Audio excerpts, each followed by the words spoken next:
ሰላምታችን በእያላችሁበት ድረስ የተወደዳችሁ የመልእክት ቲዩብ ቤተሰቦች እነሆ ዘገቦቻችን እንደሚከተለው እናቀርባለን። አዳዲስና ትኩስ መረጃዎች እንዲደርሱት ሰብስክራይብና ላይክ በማድረግ ቤተሰብ ይሁኑ። ሁላችንም የተከዜ ዘቦች አማራ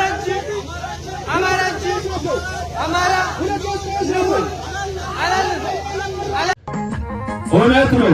የወልቃይት ጠገዴ ማህበረሰብ ሁሉ ሁለት እግር አለኝ ተብሎ ከሁለት ዛፍ አይወጣም።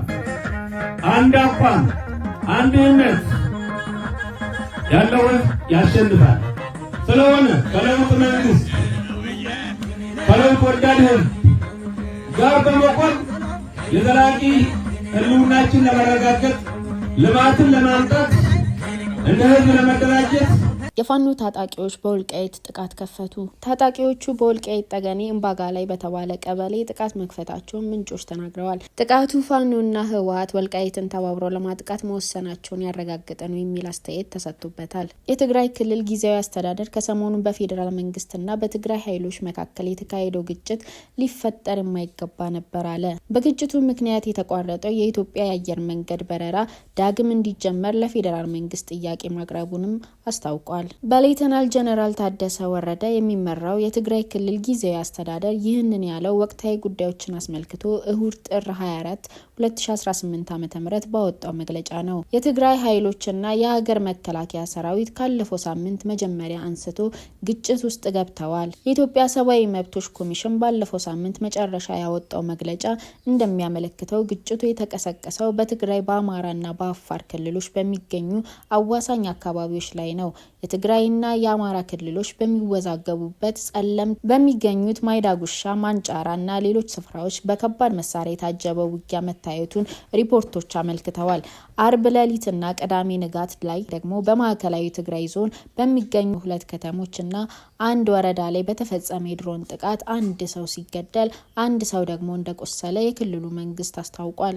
እስካሁን ድረስ ግጭቱን በተመለከተ ከፌዴራል መንግስት በኩል በይፋ የተባለ ነገር የለም። የትግራይ ጊዜያዊ አስተዳደር በበኩሉ እሁድ ምሽት ባወጣው መግለጫ አዲሱ ግጭት የትግራይ ጥያቄ ዘላቂ መፍትሄ ባለማግኘቱ ምክንያት የተከሰተ እንደሆነ ገልጿል። ጊዜያዊ አስተዳደሩ ዘላቂ መፍትሄ በሚል የጠቀሰው የተፈናቃዮችና የትግራይ ክልል ወሰን መከበር ጉዳይ ነው። በትግራይ ዘላቂና አስተማማኝ ሰላም ሊረጋገጥ የሚችለው ተፈናቃይ ወገኖች ዋስትናቸው ተጠብቆ ወደ ቀያቸው ሲመለሱና የትግራይ ህገ መንግስታዊ ወሰን ሲከበር መሆኑን ጊዜያዊ አስተዳደሩ ያምናል ብሏል። እነዚህ ጉዳዮች መሰረታዊና ብቸኛ ጥያቄ መሆናቸውን የገለጸው ጊዜያዊ አስተዳደሩ የድንገተኛ ግጭቶች መነሻ ሊሆን እንደሚችሉ በመግለጫው አስፍሯል። ጊዜያዊ አስተዳደሩ እነዚህ ጥያቄዎች በሰላማዊና በፖለቲካዊ መንገድ መፈታት እንደሚችሉና ሊፈቱ እንደሚገባ በጽኑ እንደሚያምን አስታውቋል። ከዚህ ውጪ ያለው መንገድ ዘላቂና አስተማማኝ ሰላም ሊያረጋግጥ እንደማይችል በመግለጫው የጠቀሰው ጊዜያዊ አስተዳደሩ ባለፈው ሳምንት አንስቶ የተቀሰቀሰው ግጭት መሰረታዊ የትግራይ ጥያቄ ዘላቂ መፍትሄ ባለማግኘቱ ምክንያት የተከሰተና ሊፈጠር የማይገባ ነበር ብሏል። በእውነትና በህግ እንጂ በሴራና በተንኮል የሚሰረቅ ማንነት የለንም። የጠገዴ ወረዳ ማክሰኞ ገበያ ከተማ ነዋሪዎች የጠገዴ ማክሰኞ ገበያ ጥር 25 2018 ዓ.ም በአማራ ብሔራዊ ክልላዊ መንግስት በወልቃይት ጠገዴ ሰቲት ሁመራ ዞን የህወሓትን ትንኮሳ የሚያወግዝ እና ሰላም የሚደግፍ ህዝባዊ ሰላማዊ ሰልፍ ተካሂዷል። የሰልፉ ተሳታፊዎች ህወሓት በወልቃይት ጠገዴ ህዝብ ላይ ሲያደርሰው የኖረው ግፍ አልበቃው ብሎ ለዳግም ግፍና ወረራ መነሳቱን ገልጸዋል። አሸባሪው የህወሓት ቡድን በወልቃይት ጠገዴ ህዝብ ላይ ሲያደርሰው የኖረው ግፍና በደል አልበቃው ብሎ ለዳግም ግፍና ወረራ በመነሳቱ ወራሪው በማውገዝና ሰላም በመደገፍ ሁሉም የማክሰኞ ገበያ ከተማና አካባቢው ማህበረሰብ በጋራ በመሰባሰብ ድምጻቸውን በአደባባይ አሰምተዋል። በህወሓት ያገዛዝ ዘመን በማንነታችን የተገደልነው፣ የታሰርነው፣ የተገረፍነውና የተሰደድነው በርካታ የግፍ ዓመታትን ያሳለፍነው እኛ የወልቃይት ጠገዴ ህዝቦች ድጋሜ ባርነትን የሚሸከም ትከሻ የለንም ሲሉ ተናግረዋል። ህወሓት ወራሪና ዘራፊ ሰላም የማይፈልግ ነፍሰ ገዳይ ቡድን መሆኑን በማውገዝ ከመንግስት ጋር በመሆን ህወሓትን እስከ መጨረሻው ለመታገል ዝግጁ መሆናችንን በአደባባይ ድምጻቸውን አሰምተዋል። ህወሓት በወልቃይት ጠገዴ ህዝብ በማይካድራ ላይ በግፍ የጨፈጨፋቸው ወገኖች ደማቸው ሳይደርቅ ለዳግም ግፍና ወረራ መምጣቱ ሴረኛና ሀገር አፍራሽ ቡድን መሆኑን ለመላው ኢትዮጵያውያን ብሎም ለዓለም አቀፉ ማህበረሰብ ለማሳወቅና ከመንግስት ጎን ሆኖ ሰላም ለማረጋገጥ ያላቸውን ቁርጠኝነት በሰላማዊ ሰልፍ አረጋግጠዋል። የወልቃይት ጠገዴ ህዝብ ከጥንት ጀምሮ በጎንደር ክፍለ ሀገር ሲስተዳደር የኖረ አማራዊ ማንነቱን ለማስከበር ሰላማዊ ትግልን ያስቀደመ የህወሓትን ግፍ ለዓመታት የተቀበለ ያለ ማንነቱ ማንነት እንዲሸከም ሲደረግ የኖረ ጦርነት የሰለቸው ህዝብ በመሆኑ ህወሓት የፕሪቶሪያውን የሰላም ስምምነት እንዲያከብር አደራዳሪ አካላት ግፊት በማድረግ እንደሚገባቸው ጠይቀዋል። የጠገዴ ወረዳ አስተዳዳሪ አቶ ስልጣን አድማሴ የወልቃይት ጠገዴ ህዝብ ማንነትና ሰላም ወዳድነት ሊከበር የሚገባው መሆኑን በቁርጠኝነት በማረጋገጥ የህወሓት ቡድን የቀደመውን ግፍ ላለማስቀጠል የጀመረውን ትንኮሳ ለማክሸፍ ከመቼውም ጊዜ በላይ አንድነቱን በማጠናከር የተዘጋጀ መሆኑንና ህወሓት የፕሪቶሪያውን የሰላም ስምምነት ሲጥስ መቆየቱንና ሰሞኑን ድጋሜ ጦርነት በማንሳት በግልጽ ስምምነቱን መጣሱ እንዳረጋገጠ አስገንዝበዋል። ህወሓት ለሀገር ክብር የሌለው ገዳይና ጨፍጫፊ ቡድን መሆኑን አሁን የጀመረውን ትንኮሳ የቀደመውንም ግፍ የማስቀጠል ፍላጎት እንደሆነም አብራርቷል። የጠገዴ ህዝብ የህወሓትን ትንኮሳ ለመከላከል እየሰራ መሆኑንም ገልጸዋል። የጠገዴ ህዝብም ከዚህ በኋላ ህወሓት አካባቢውን ሊረግጥ አይችልም በማለት አካባቢውን እየጠበቀና እየታገለ ነው ብለዋል። በወልቃይት ጠገዴ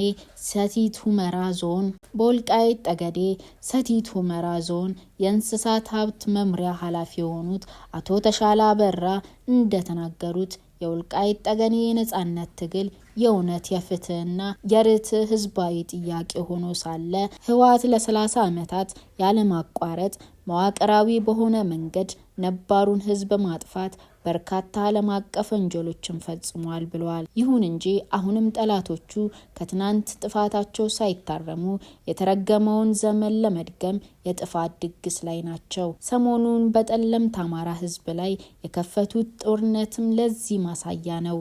በሐሰት ሪፖርት፣ በበሬ ወለደ ውንጀላ፣ በባዕዳን ሴራ እየተመሩ ወደ ጨለማው ዘመን ሊመልሱን ጥረት ላይ መሆናቸው የአደባባይ ሀቅ ነው። በወልቃይት ጠገዴ ህዝብ መሪዎችና በአጠቃላይ ህዝባችን ከመከላከያና ከመንግስት ጎን በመቆም ይህንን የጥፋት ቡድን የምንታገለው ይሆናል ሲሉ አብራርተዋል። የወልቃይት ጠገዴ ህዝብ እንደ ኢትዮጵያዊነታችን በጀት እንደ አማራነታችን ደግሞ ማንነታዊ እውቅና እንዲሰጠን በዚህ ታሪካዊ ሰልፍ እየጠየቅን መንግስት በሀገር አፍራሹ የህወሓት ሽፍታ ቡድን የሚወስደውን ህግ የማስከበር እርምጃ እንደ ከዚህ በፊቱ ግንባር ቀደም ድጋፍ የምንሰጥ መሆኑን እናረጋግጣለን ብለዋል። ከትግራይ ህዝብ ጋር ትናንትም ዛሬም ነገም ግጭት የለንም። ሰልፈኞቹ በአማራ ክልል ወልቃይት ጠገዴ ሰቲት ሁመራ ዞን የተለያዩ አካባቢዎች ህዝባዊ ሰላም ሰልፍ እየተካሄደ ነው።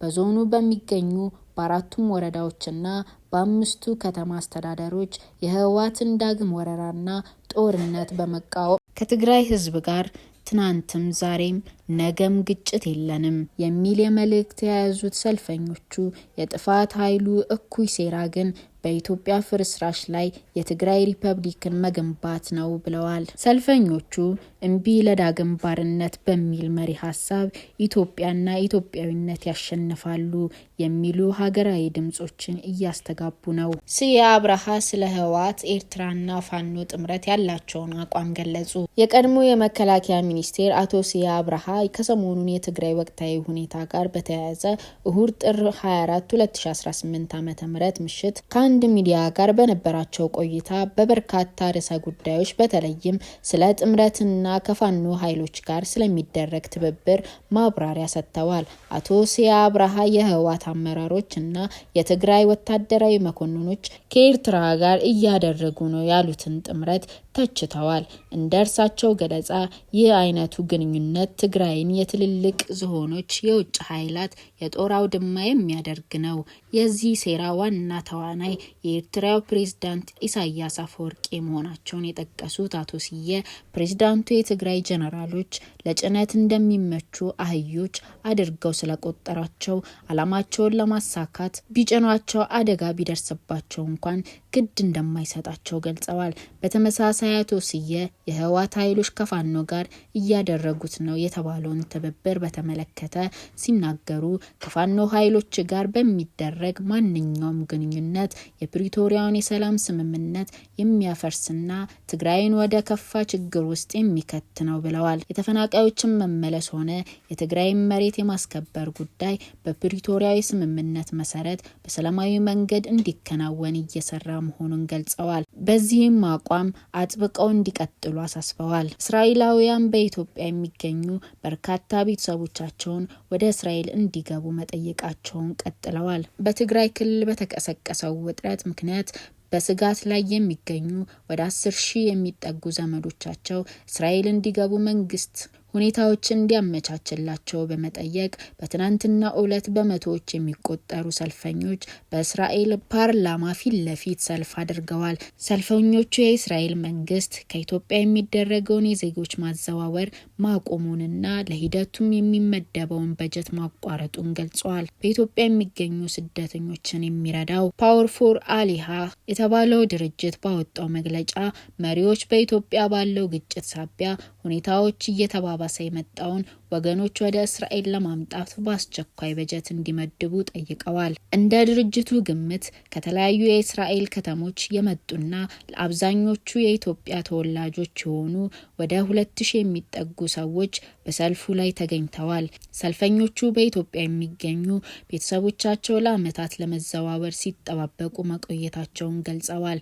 ይህ ተቃውሞ በ19ኛው ክፍለ ዘመን በተለያዩ ጫናዎች ወደ ክርስትና የተቀየሩና ፈላሽ ሙራ በመባል የሚታወቁ የቤተ እስራኤላውያን ዘር የሆኑ ወገኖችን ወደ እስራኤል ለማስገባት ለዓመታት ሲደረግ የቆየው ጥረት አካል ነው። አንዳንዶች ፈላሽ ሙራ የሚለውን ስያሜ ለአድሎ የሚውል ነው ብለው ይቃወሙታል። እስራኤል በ1970ዎቹና 80ዎቹ ቤተ እስራኤል በመባል የሚታወቁትን ጥንታዊያን የአይሁድ ማህበረሰብ አባላትን ስታስወጣ እነዚህ ወገኖች በኢትዮጵያ ቀርተው ነበር።